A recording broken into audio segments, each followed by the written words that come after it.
What's going on, everybody? What's happening? Welcome back to the nonsense. Welcome back to the bullshit, the bullshit. So, what do we got going on here today? Everyone's been kind of commenting about the AB5, that Dynamics law. Yeah, I don't know. I thought maybe I would touch on that a little bit, right? Haven't been paying a whole hell of a lot of attention to it, but, I'll go over my thoughts on the whole deal. Remember where you're getting your information from. I'm the trucker trash, man. The trailer trash. I'm just some dude who curses and swears up on YouTube and knows a little bit about a little bit and has a lot of fucking opinions, right? You know what I mean? You feel me?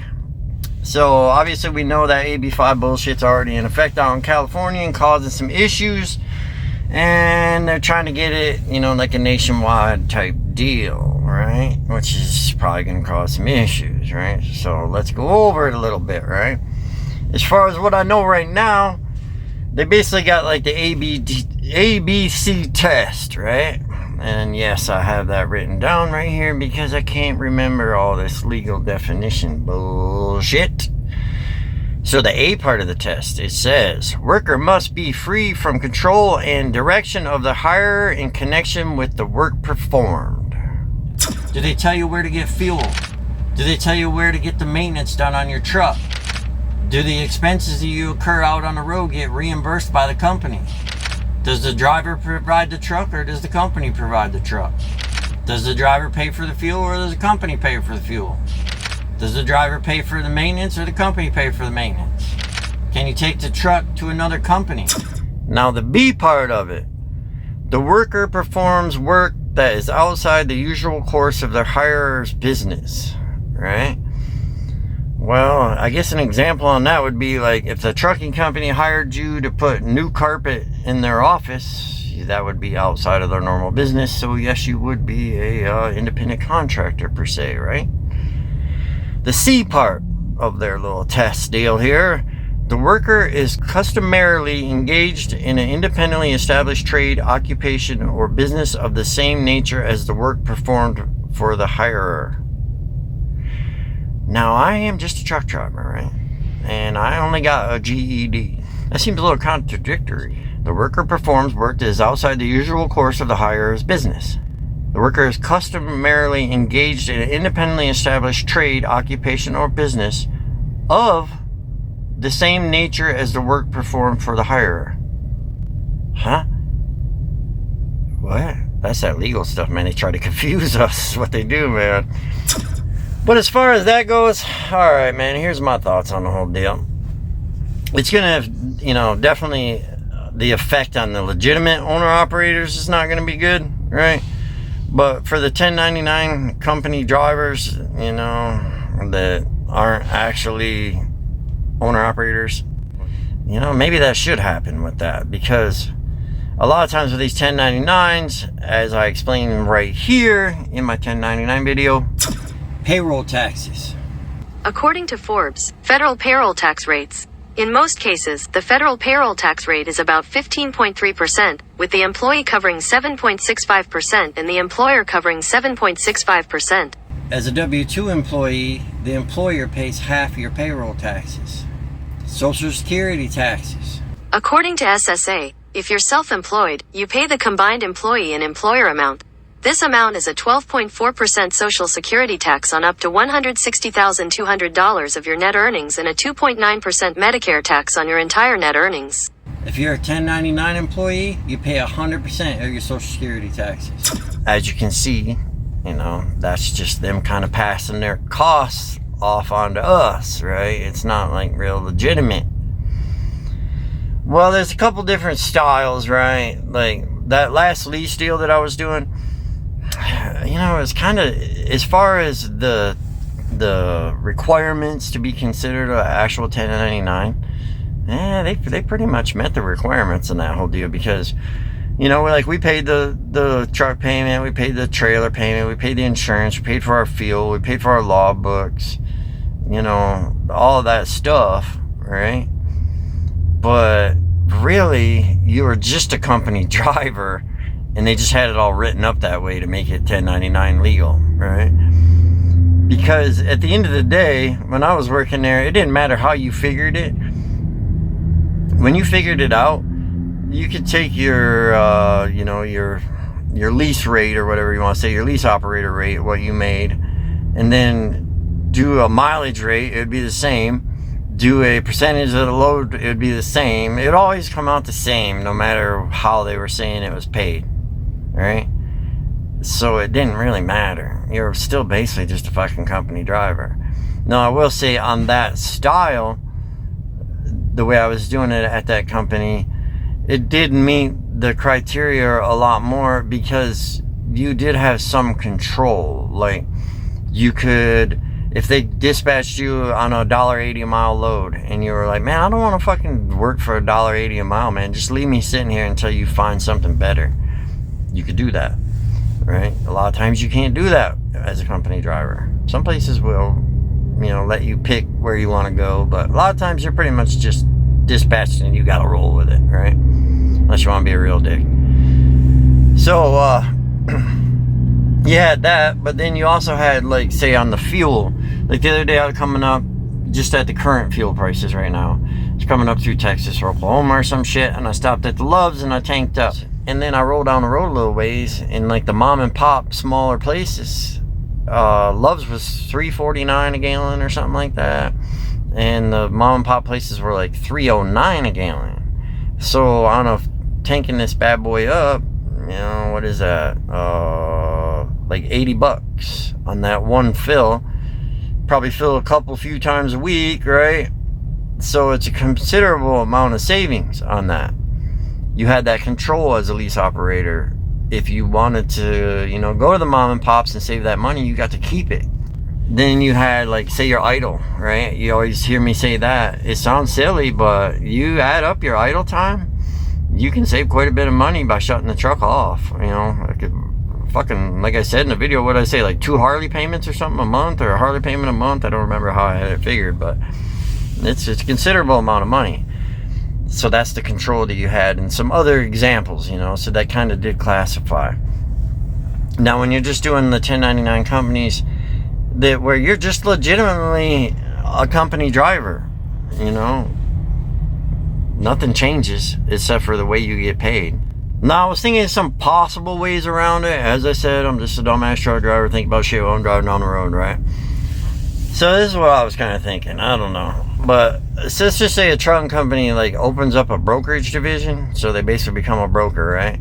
And then the lease operator or the owner operator, whatever it may be, just forms a LLC, limited liability company. That's not terribly hard to do. I used to have my own business. I had one. It took a minute, but it wasn't all that hard to do, right? So you got your LLC, so now you're legitimately your own company, right?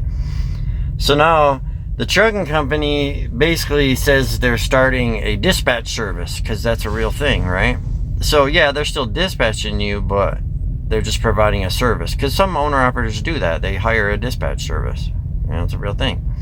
And then the company says that they're starting a factoring service, because a lot of owner operators already do that. You get a private factoring service. And most people probably don't know what that is. So what that is a lot of people don't realize, it's like when you deliver a load or whatever, dude, it could take months or whatever, weeks or months for the trucking company to actually get paid for that load. So you're sitting on all that money, So they'll get a factoring service, and basically the factoring service will just pay you pretty much instantly for the load that you delivered, and then they just take a percentage for their services, right? So you lose a little bit off of what you got paid for the load, but you get your money instantly, right? So they got their factoring service, dispatch service, right? Which is basically what they would have been doing for you anyway as an owner operator. And then as far as the truck lease, if you're doing a lease and you're not an actual owner operator, what's the diff, right? Because one of the qualifications is, you see there, was that, you can't be like told to where to get the maintenance done and where to fuel and all that shit, right?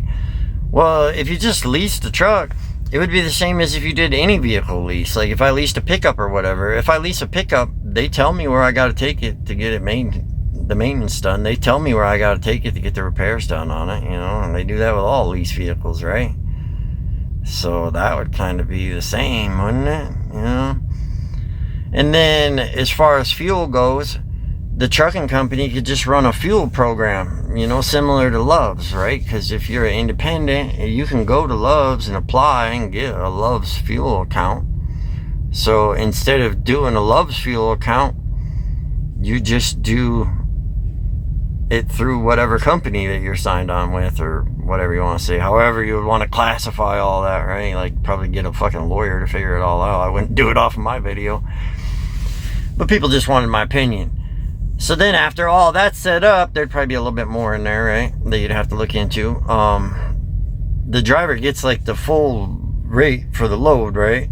And then the trucking company just deducts fees for all those services that they supply, which would be the same as, you know, splitting the load like you do as a fucking lease operator, owner operator. Anyway, it would all just be classified under a different way of doing it, right? Kind of like how the rich people pay their taxes, you know? Kind of like that. So there's one way around it, right? Now, some people might say, why not just go completely out on your own, right? Get your own MC number, broker your own loads, get your own factoring service, your own dispatch service, or however you want to do it, right? Yeah, I mean, that is an option. Right now would be probably not a good idea because the spot market's not paying worth shit. But a lot of things with that is, you know, these large carriers, they got access to freight that a small guy, you know, or a small carrier doesn't have access to. They don't have 500 drop trailers. They don't have, you know, access to be able to service a large shipper. You know, a large shipper's not going to hire 2 of Dustin's trucks. You know, they don't trust that. They want to know. They probably want to know that you're an equity-based carrier, you know, shit like that. So you can basically become a lot bigger by signing on with them, right? That's the whole benefit of signing on. So then another way, what they're saying would be like the 2-check system, right? And basically the owner operator becomes an employee, right? And then just rents their equipment to the company. Now myself, I was kind of looking through that and I was like, this is a horrible idea. Like, I would not do that. Because just a few things I thought of was, like, if you're renting your equipment to that company, and we know that these companies can be shady, don't we? Don't we got some videos kicking around on the internet about some shady companies, my friends? That means they could just put anyone in your truck, like when you're off, because they're renting it. It's theirs, right? That's your truck. Well, fuck that. Right there enough would be enough for me to go, fuck that whole idea. But then you could lose your choice on loads, right? Because they might basically force dispatch you. And then you lose, like, your choice on how hard you want to work. If you want to run hard, or you want to not run hard, or you want to take some extra time off and all that shit. So that seems pretty much like a pretty horrible idea, as I said, right? You feel me? Now, people are thinking, why are they wanting to do this, right? Well, here's my opinion. You ready for it? You know you are. Because the government wants their unpaid taxes, man. You know, there's a lot of taxes not getting paid. What's the old saying that the old guys always say, you know? Don't steal. The government hates competition. Kind of a true thing, right? And also, right, if you stop and think about it, look around at the country right now of the direction. I'm not going to say we're going. I'm saying the direction we've already fucking gone, my friends. This shit's already done. It's all about the rich motherfuckers controlling everything. And part of that is keeping us poor. They don't want us to be wealthy. You know what I mean? Because if we're wealthy, look at COVID. When people got their free money for COVID, they stopped going to work. They had to shut down all the restaurants and shit. You know what I mean? We have to have, you know, the carrot.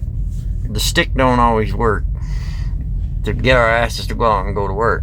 If I didn't need money, you think I'd be here right now for my own fucking fun? Hell no, I wouldn't, right? I'm here because I need money, my friends, right? That's why we go to work. Most of us don't go to work because we love our jobs. Most of us go to work and we fucking hate our jobs. And then we retire from them 40 years later and we die. The rich, they get together, right? Home Depot motherfuckers can get with the Lowe's motherfuckers, and they can get with the China motherfuckers, and all these motherfuckers can get together kind of like OPEC does with the oil, you know, and they can just decide what prices they want on it, because you know how pricing works, right? It's competition, right? That's what they do, man. They get together and they fix the fucking prices and shit, because they're control. You know, they control every fucking thing. And it's all about like everything just being the same so they can control it. That's what they want to do in the trucking industry, right? Because if you look at the statistics, a lot of people think that the trucking industry is dominated by all the large carriers. That's not true. Look at the statistics on it. I know it seems like that, because you look at, like, you know, Werner's got 5,000 trucks, JB Hunt's got 5,000, Snyder's got 5,000, whatever the numbers are that they have. It seems overwhelming, like, holy shit, they must run everything. No, really, the largest percentage of trucking companies are like 1 to 5 trucks, you know, and then it goes up. The next largest percentage is like 20 to 50 trucks, and it just keeps going up like that. A lot of the trucking industry is still small carriers, you know, even 1 truck carriers is kind of dominating it, right? Well, they don't like that. They can't control that, because it's hard to control people, right? But when they can all get together and make it all big, they can control it, right? I'll give you a little example, right? Because you know you like my little examples. If you roll up Highway 287, you know, coming up through Texas and Oklahoma, there's a lot of places, but this is just one that's in my mind, right? You'll go through all these small towns, and you'll see all these old brick buildings and shit and all this Main Street stuff, and it's pretty much abandoned, you know, pretty much shut down all the way through there, man. Tons of them, right? Well, at one point in time, that was a hustle, bustle, and fucking deal. Why are they building all them buildings and shit there? You know? You had your hardware store and your bakery and your barber and, you know, whatever else shit, you know, everything you needed, and the seamstress and the fucking gunsmith, and you get my point, right?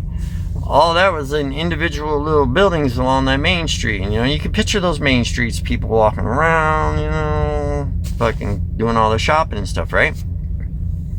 Well, that's hard to control, that many people. If you got, you know, 100,000 blacksmiths in the United States and they're all independent, and you can't control them, because some of them are going to go, no, fuck you, I'm not doing that. But if you only got 5 blacksmiths, you can all unite together, right? You see what I'm saying? And you can control everything. Well, those businesses are all gone, man. It's all in one. Everywhere you go, and truckers know this for sure. You could be in upstate New York, right? And you can go to fucking New Mexico, for instance, way over in New Mexico. And you get into them little areas, what's the difference between being there, Illinois, or whatever? It all looks exactly the same. You got Walmart, CVS, Home Depot, you know, Verizon, Applebee's, Lowe's, AT&T, TSC, on and on. All right there, all together, and they all look the fucking same in every state. They do, don't they? Because people always ask me, like, oh, you get to travel, you get to see all kinds of stuff. No, we don't really, like, get off the main path and, like, go check out shit. We go, it all looks the same. You know, like, half the time I fucking forget what state I'm even in, and it don't even matter, you know? It's all like that. So you see what they're doing, right? They want to just all be like that, and they can be the fucking power trippers and run everything. Because, you know, you got to have money to make money. And once you got money, you're making money. All right? Here's my thought on that one, right?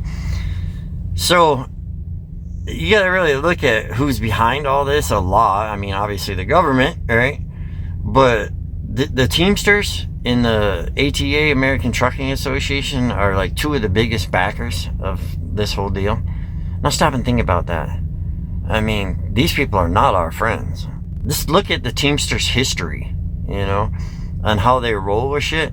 I mean, Jimmy Hoffa, fucking, you know, the way all that shit goes down, I ain't too big on that whole union shit myself, you know. Because as with any entity, it always ends up crooked. Now you might say, how the fuck do we get around all this? I don't think there is a way. You know what I mean? I think it's just pretty much how it is. What I'm doing is just cutting back my life as much as I can. So I would say, you just set your life up to live with the bare minimum. Like, myself, I've owned homes, I've owned land, I had quads, RVs, boats, pickups, multiple cars, my kids went to college, fucking yada yada yada, right? I had all that. I had the American dream, and I'm thankful that I was able to live that out, right? But it was a real bitch chasing that fucker, you know? And it was kind of maybe not the best idea to do, right? But that's the way I was raised, and that's what I wanted. Well, I can give a fuck less about all that now, right? Now, do I want to just continue living in this truck like I am? No. I ain't doing that for the rest of my life. But I'm getting me a trailer and a trailer park, right? And I don't give a fuck what people think about it. If you look at the younger generation, right? For a while there, everyone was like, these guys are a bunch of lazy motherfuckers. And I was like, yeah, they are, because I'm one of them dudes. I always worked hard, man. I always worked a lot of overtime. Always, worked hard. Got a good work ethic, you know? And I looked at the younger generation, I'm like, yeah, they're a bunch of lazy motherfuckers. They don't even try. They're all doing this and rooming together and driving, like, cheap cars and shit like that. And then I thought about it for a while. And I thought about, wait a minute here. These young kids ain't dumb. I thought they was just dumb and lazy, right? No, they're on to something, man. Fuck that. They ain't participating no more in your bullshit. The American dream's a fucking lie. They know it's a fucking lie. They seen it happen to their parents and grandparents. So they ain't gonna participate in it. They're like, fuck this. We're gonna all room together in one house. I'm gonna drive a goddamn Honda Accord.